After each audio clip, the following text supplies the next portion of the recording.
जहाँ भक्ति, ज्ञान और वैराग्य तीनों प्रकट होते हैं। और भक्ति, ज्ञान, वैराग्य जहाँ प्रकट हो जाएं, फिर भगवान कहाँ दूर रह सकते हैं, वहाँ भगवान भी प्रकट हो गए। भगवान जब प्रकट हुए तो भगवान ने सबको ये वरदान दिया कि कलयुग में भी कोई भक्त अगर प्रेम से बैठ करके भगवान की कथा सुनेगा, प्रेम से बैठ करके भगवान का नाम गाएगा, कीर्तन गाएगा, तो उसके हृदय में भी भक्ति और भगवान प्रकट हो जाएंगे। इसलिए कथा सुनने की कोई सीमा नहीं होनी चाहिए। कथा सुनने की कोई सीमा नहीं होनी चाहिए। क्यों? कई लोगों को देखा होगा आपने, उनसे कहो भैया कथा हो रही है, कथा में चलो।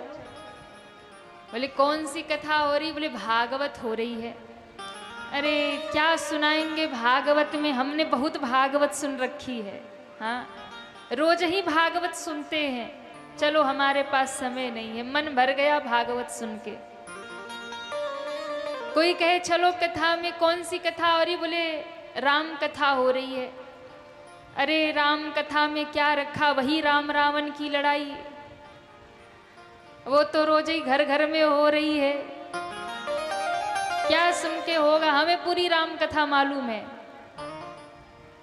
तो जो व्यक्ति कथा सुन करके ऊब जाए और जो कहे कि क्या बार बार वही भागवत कथा, वही शिव महापुराण कथा, वही राम कथा, क्या बार बार सुनना, अब हमें नहीं सुनना, तो समझ लो कि अभी उसने कथा को सुना ही नहीं है।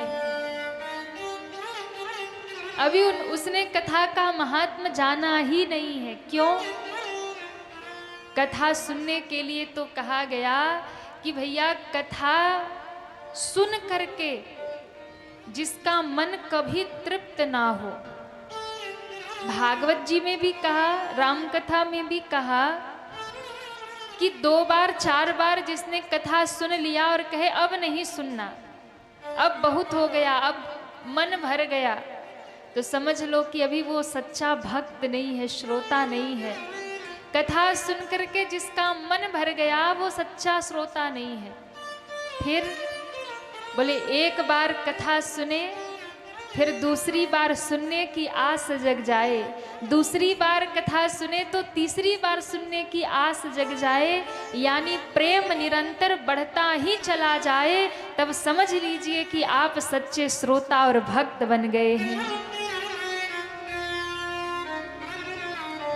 सदा सेव्या श्रीमद् भागवती कथा, एक बार नहीं बार बार सुनिए, सुनते रहिए, सुनते रहिए।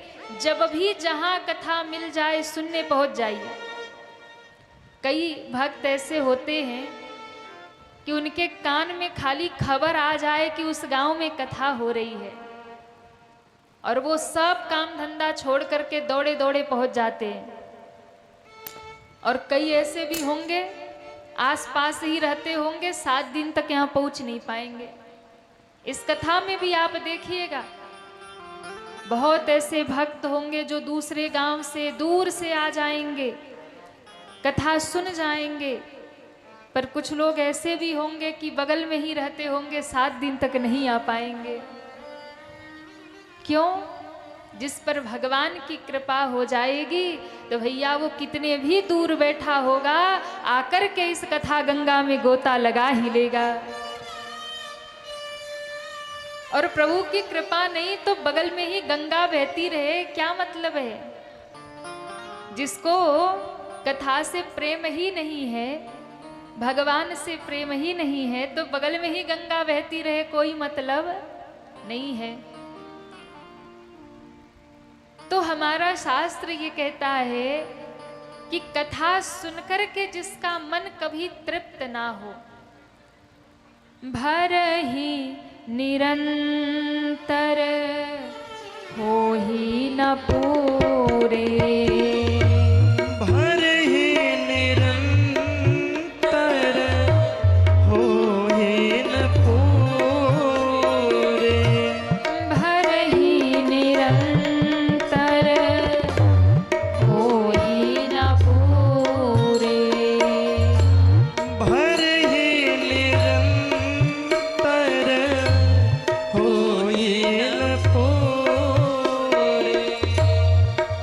गोस्वामी जी कहते हैं जिसके कान सदैव भरते रहे और उसका हृदय कभी कथा से न भरे।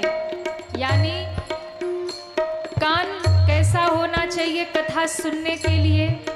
बाबा ने कहा जिनके श्रवण समुद्र समाना, जिनके श्रवण समुद्र समाना, कथा तुम्हारी सुभग सरनाना, कथा तुम्हारी सुभग शरणा, भरहि निरंतर होहि न पूरे, भरहि निरंतर होहि न पूरे, तिनके हिया तुम करि गृह रे, तिनके हिया तुम करि गृह रे, तिनके हिया तुम कह गृह रे, कह गृह रे, कह गृह रे। गोस्वामी जी महाराज मानस में कहते हैं कि श्रोता कैसा होना चाहिए, भक्ति भगवान से प्रेम, कथा से प्रेम कैसा होना चाहिए? जिनके श्रवण समुद्र समाना, कथा तुम्हारी सुभग सरी। नाना, कान कैसे? तो कहा कि जिनके श्रवण समुद्र समाना, यानी कान समुद्र के समान हो जाए। अच्छा बताइए, समुद्र में कभी बाढ़ आती है क्या? कभी ऐसा होता है कि जल उसमें अधिक हो गया, जैसे नदियाँ बढ़ जाती है, नदियों में बाढ़ आती है। दुनिया भर की जितनी भी नदियाँ हैं वो सब जाके कहाँ मिल जाती हैं? कहिए, समुद्र में। समुद्र में मिल जाती है, पर समुद्र कभी बोर्ड नहीं दिखाता कि आई एम फुल, अब मत आओ मैं भर गया। कभी बोर्ड नहीं दिखाता, कभी नहीं कहता कि मैं पूरा हो गया। जितनी भी नदियां आती रहती है, समुद्र सबको समेटता रहता है, समाहित कर लेता है। यानी जब हमारा हृदय समुद्र के समान बन जाएगा, हमारे कान में कथा रूपी नदियां आती रहे और कथा सुन सुन करके जब आपका हृदय कभी तृप्त ना हो, कथा से जब आपका मन कभी भरे नहीं, तो समझ लो कि आपके हृदय में भगवान का निवास हो गया है। बात समझ में आ रही है? ताली जोर से बजा दिया करिए। जब आपका मन कथा सुन के न भरे, तब जान लीजिए कि हृदय में भगवान का निवास हो गया है, घर हो गया है। एक स्थान भगवान जब पूछते हैं मैं कहाँ रहूं, तो वाल्मीकि जी ने कहा कि जिनका मन कथा सुन करके कभी तृप्त ना हो, हे प्रभु आप उसके हृदय में निवास करिए। उसके हृदय में भगवान का घर बन जाता है। तो एक बार दो बार नहीं कि चलो हमने तो, कई बार लोग कहते हमने संकल्प किया था 5 भागवत सुनने का, हो गई अब कहानी खत्म, अब नहीं करवाएंगे, अब नहीं सुनेंगे। नहीं, सदा सेव्या श्रीमद् भागवती कथा यस्या श्रवण मात्रेन हरिश्चित्तम समाश्रयेत। इसे श्रवण करने मात्र से भगवान चित्त में आ जाते हैं, हृदय में आ जाते हैं। तो कथा को निरंतर सुनते रहिए। देखिए, जैसे कोई जो नशा करने वाला व्यक्ति हो, कोई शराबी हो, और वो शराब पीता ही रहे, पीता ही रहे, पीता ही रहे, तो क्या होता है? नशा चढ़ जाता है, चढ़ता है ना। वैसे ही जब आप निरंतर कथा सुनते रहेंगे, सुनते रहेंगे, सुनते रहेंगे, नित्य सत्संग करते रहेंगे, करते रहेंगे, एक समय ऐसा आएगा आपके मन का, हृदय का सारा मैल धुल जाएगा, परम पवित्र हो करके आप भगवान के भक्त बन जाएंगे। आपके ऊपर भक्ति का नशा चढ़ जाएगा, भगवत प्रेम का नशा चढ़ जाएगा। इसलिए सदैव कथा सुनते रहिए, जहाँ मिल जाए, जैसे मिल जाए। संत महात्मा जो होते हैं ना, वो दिन रात प्रभु के भजन में लगे रहते हैं, दिन रात भक्ति में लगे रहते हैं, और उनका मन कभी कथा से, भगवान की भक्ति से कभी भरता नहीं है। कैसे? जैसे मछली जल में तो रहती है, पर वो जल से कभी ऊबती नहीं है। कभी आपने सुना है कि मछली जल से ऊब गई? कहती भाई बहुत पानी में रह लिया, अब बाहर निकाल दो, अब नहीं रहना। मछली जैसे जल से कभी ऊबती नहीं है, वो जल में ही अपना जीवन समझती है, अगर उससे बाहर निकालो तो वो समाप्त हो जाएगी। मछली कभी जल से ऊबती नहीं है। वैसे ही जो भगवान के भक्त होते हैं, जो सत्संगी होते हैं, जो साधु महात्मा संत होते हैं, वो भगवान की कथा से, सत्संग से कभी ऊबते नहीं हैं। उन्हें कथा से दूर कर दो तो वो समाप्त हो जाते हैं, वो कभी ऊबते नहीं हैं, वो उसी में रमे रहते हैं, उसी में लगे रहते हैं। क्यों? क्योंकि जो आनंद भगवान की कथा में है, वो आनंद दुनिया में कहीं और नहीं है, वो आनंद दुनिया में कहीं और नहीं है। जो आनंद भगवान की कथा में है, जो आनंद सत्संग में है। अच्छा, ईमानदारी से बताइएगा, जितनी शांति कथा में बैठ करके मिलती है, क्या कहीं और मिलती है? आप घर में जाओ तो 10 टेंशन पकड़ लेगा। जैसे ही पंडाल से बाहर निकलेंगे, दुनियादारी याद आ जाएगी, ये करना, वो करना, वो करना, उसको ये कहना, उसको वो कहना।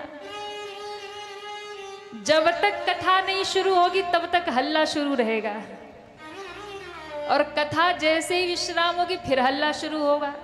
यहाँ से निकलते ही 10 टेंशन दिमाग में आएगा, ये करना, वो करना, उसको वो कहना, उसको।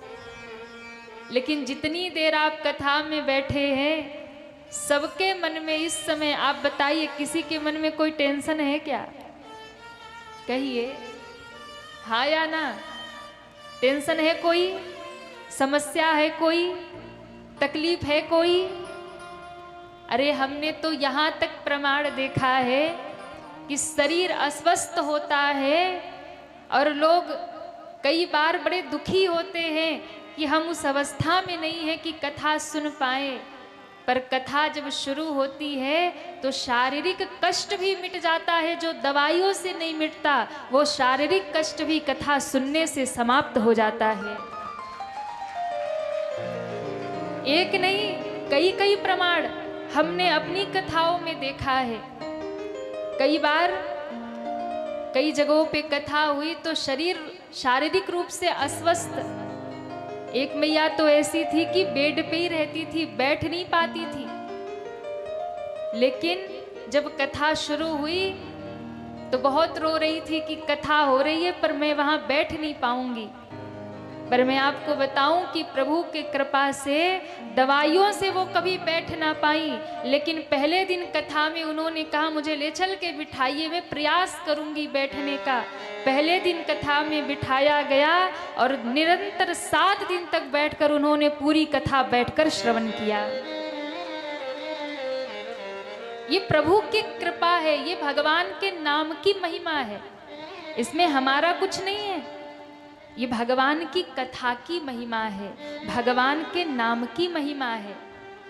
इसलिए भगवान का नाम गाया करिए, भगवान को पुकारा करिए। भगवान की कथा से जुड़े रहिए, सत्संग से जुड़े रहिए।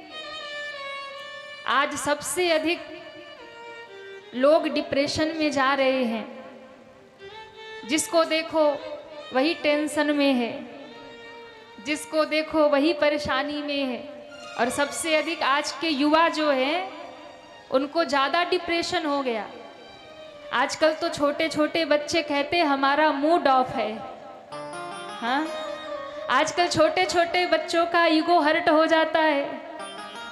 ये कौन सी बीमारी है हमें समझ नहीं आती। अच्छा बताओ, आज के 20 साल पहले कोई बच्चा कहता था हमारा मूड ऑफ है? कहता था? आज के 20 साल पहले कोई कहता था हमारा ईगो हर्ट हो गया? नहीं ना। आज देखो, आज छोटे छोटे बच्चों के मूड ऑफ है। मम्मी बोलो मत, हमारा मूड ऑफ है। मम्मी बेचारी डर जाती है कि ये भगवान पता नहीं क्या हो जाए। छोटे छोटे बच्चे कहते हमें ये। अरे भाई, इतनी समस्या क्यों है, इतना टेंशन क्यों है? कारण एक ही है कि आज के जो बच्चे हैं ना, वो आध्यात्म से दूर हैं, वो कथा और सत्संग से दूर हैं। इसलिए हम यहाँ जितने बड़े लोग बैठे हैं ना, सबसे हम हाथ जोड़ के निवेदन करेंगे कि आप लोग का जीवन तो जैसा बीतना था बीत गया, पर अपनी आगे आने वाली पीढ़ी को सत्संग में, आध्यात्म में, कथा में, संतों और गुरुओं के सानिध्य में लगाइए, ताकि उनका आगे का जीवन अच्छा हो सके और टेंशन से मुक्त हो सके। आज के बच्चों को माता पिता बड़े स्कूल में इंग्लिश मीडियम में डाल देते हैं। उनको लगता है कि सब कुछ सीख कर वहीं से आएगा। ध्यान दीजिएगा, आजकल बड़े बड़े स्कूल कॉलेज आपके बच्चों को नॉलेज दे देंगे, आज की टेक्नोलॉजी का ज्ञान दे देंगे, आपके बच्चों को वो डिग्रियां दे देंगे, आपके बच्चों को वो धन कमाना सिखा देंगे। पर अगर जीवन जीना आपके बच्चों को कुछ सिखाएगा तो ये भगवान की कथा सत्संग ही सिखाएगा। उन्हें शांति से जीवन जीना अगर सीखना है तो उन्हें सत्संग में आना पड़ेगा, कथा में। ये कथाएं क्या करती हैं? ये कथाएं आपके बच्चे की बुद्धि, आपके बालकों की बुद्धि को निर्मल करती है, शुद्ध करती है, सन्मार्ग बताती है। जीवन जीना ये कथा सिखाएगी।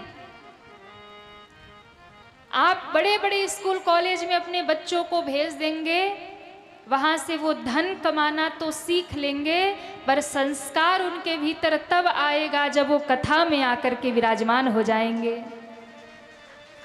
संस्कार कोई स्कूल कॉलेज उन्हें नहीं सिखाएगा, जीवन जीना नहीं सिखाएगा।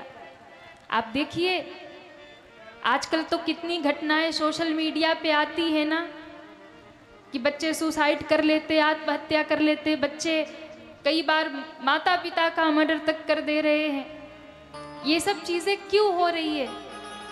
क्योंकि आपने उन्हें सत्संग से नहीं जोड़ा, आपने उन्हें आध्यात्म से, भगवान से नहीं जोड़ा। बहुत जरूरी है।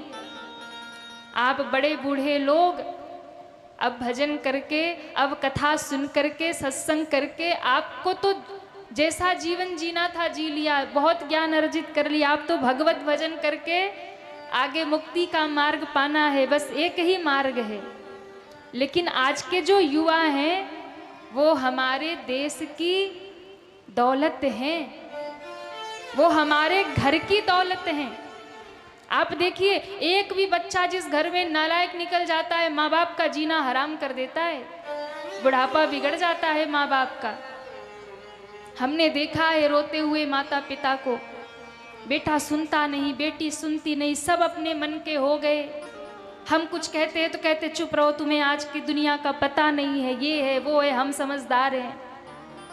क्यों ये चीज़ें हो रही है? क्योंकि आज आप अपने बच्चों को आध्यात्म से दूर कर रहे हैं। इसलिए मेरा निवेदन है आप अपने बच्चों को बहुत ऊंची से ऊंची शिक्षा दीजिएगा, बहुत बड़े बड़े स्कूल कॉलेज में भेजिएगा, लेकिन समय समय पर उन्हें संतों के सानिध्य में लेकर जाइए, समय समय पर उन्हें कथा सत्संग मंदिर लेकर के जाइए, ताकि उन्हें अपने सनातनी संस्कृति का बोध हो और वो शिक्षित के साथ साथ संस्कारी भी हो पाए। अवश्य लेकर के जाइए। आज कथा की बड़ी आवश्यकता है, आज के युवाओं को बड़ी आवश्यकता है कथा का। इसलिए ये कथा बहुत जरूरी है, ये सत्संग बहुत जरूरी है। तो मैं आप सबसे निवेदन कर रही थी कि जो आनंद भगवान की कथा में है, वो आनंद दुनिया में कहीं नहीं है, वो सुख कहीं नहीं है जो भगवान की कथा में है। इसलिए भागवत मार्ग में स्वयं भी रहिए और अपने बच्चों को भी लगाइए।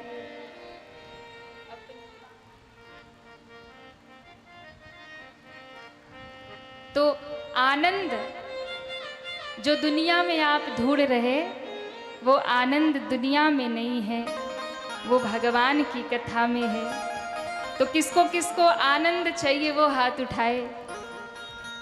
वाह!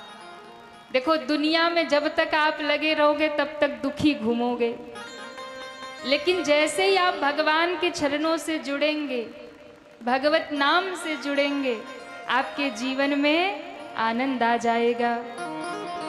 अपनी बाड़ी में अमृत घोल। आजकल सबकी बाड़ी कड़वी हो गई है। क्यों? पहले तो नीम ही कड़वे होते थे, पर आजकल नीम के पेड़ रहे नहीं, कम होते जा रहे। अभी तो इस गांव में मुझे बहुत अच्छा लगा, बड़े बड़े बगीचे हैं आम के और सारे वृक्ष हैं, पर बहुत सारे गांवों में अब तो बगीचे रहे ही नहीं, धीरे धीरे समाप्त हो गए। तो नीम के पेड़ कड़वे तो होते थे, तो लोगों की जुबान मीठी होती थी। आजकल नीम के पेड़ खत्म हो गए, लोगों की जुबान कड़वी हो गई। और एक बात, डॉक्टर ने मीठा खाने को मना कर दिया सबको। आजकल मीठे से सबको परहेज है, भाई मीठा कम खाओ, मीठा कम खाओ।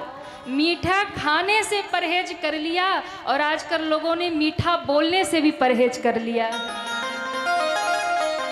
चलो, मीठा खाने से परहेज तो ठीक था, मीठा बोलना तो चाहिए। और मीठा बोल तो एक ही बोल है, और वो है मेरे प्रभु का नाम। हाँ?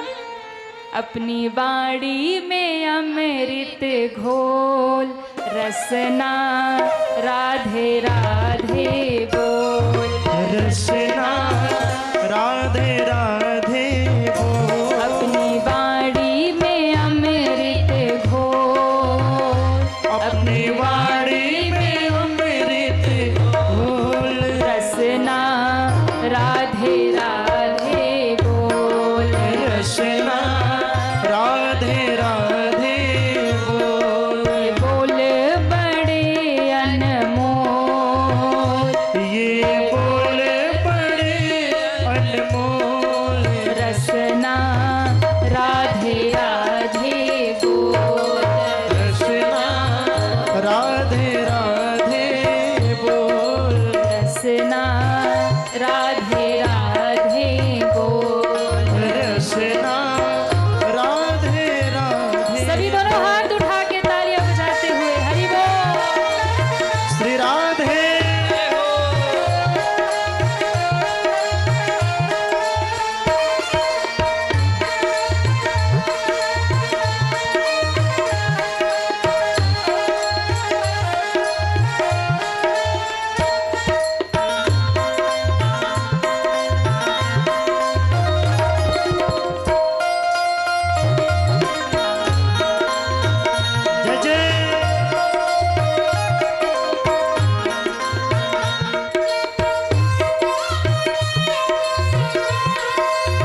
नंदलाल नचावे। राधा जी महारास रचावे, राधा जी नंदलाल नचावे। राधा जी महारास रचावे, राधा जी नंदलाल नचावे।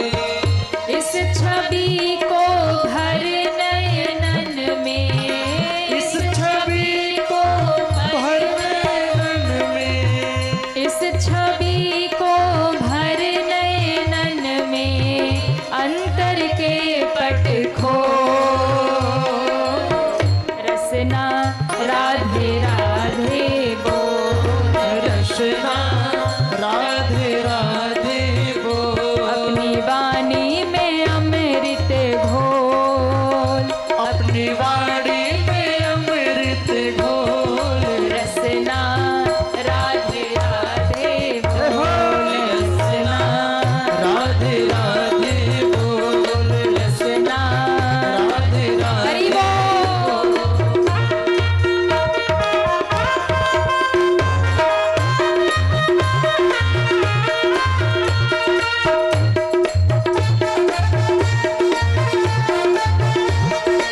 हरि बोल। जय हो, जय हो। श्री राधे।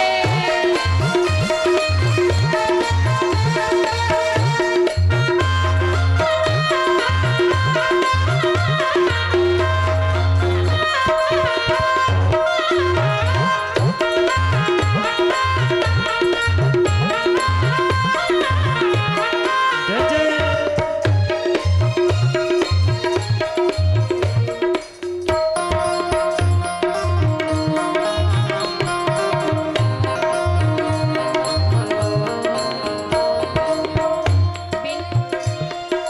बिन राधा नहीं सजे बिहारी, बिन राधा नहीं मिले बनवारी। बिन राधा नहीं सजे बिहारी, बिन राधा नहीं मिले बनवारी। बिन राधा नहीं सजे बिहारी, बिन राधा नहीं मिले बनवारी। बिन राधा नहीं सजे बिहारी, बिन राधा नहीं मिले बनवारी। इनके चरण पकड़ ले नादान, इनके चरण पकड़ ले नाना, इनके चरण पकड़ ले नादान। इनके चरण पकड़ ले नाना। भटक न दर दर डोल, रसना राधे राधे। रसना राधे राधे बोल। रसना राधे राधे बोल। रसना राधे राधे बोल। अपनी बाड़ी में अमृत घोल। अपनी वाणी में अमृत घोल। ऐसे नहीं, सभी पूरे पूरे दोनों हाथ ऊपर करें, पूरे पूरे हाथ ऊपर और तालियां बजाते हुए। अपनी वाणी में